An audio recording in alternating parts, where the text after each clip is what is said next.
नमस्कार मित्रांनो, मी वंशिता निखार. मी एक साधी सामान्य नागरिक आहे. मला कोणतेही पॉलिटिशियन ग्रुपबद्दल काही विशेष माहिती नाही आणि मी कोणाला पण अंधाधुंद समर्थन देत नाही. पण अजितदादा पवार यांच्याबद्दल जेव्हा पण मी ऐकलेलं आहे किंवा पाहिलं आहे, त्यानुसार त्यांनी कधी कोणतं वाईट काम केलेलं नाही.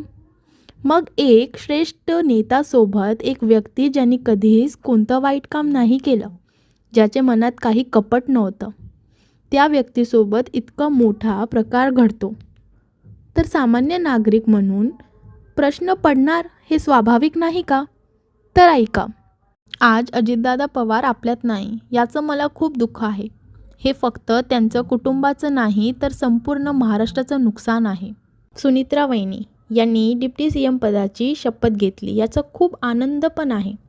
महाराष्ट्रातील पहिल्यांदा एका महिलाला एवढं मोठं कार्य भेटलं. पण माझ्या मनात ना काही साधे प्रश्न आहेत. राजकारण थांबू नये म्हणून एवढे लवकर तुम्ही घाईत शपथ घेतली. अजितदादा पवार यांचं ॲक्सिडेंट नेमकं कसं आणि का झालं? कारण त्यांच्याबरोबर अजून 5 लोक होते. तुम्ही त्यांच्या कुटुंबाला काय जबाब देणार? आणि पुढे असं कोणत्याही बाबतीत होऊ नये याची हमी सामान्य लोकांना कोण देणार? आम्ही फिअरलेसली ट्रॅव्हल करायला पाहिजे याची अश्युरिटी कोण देणार?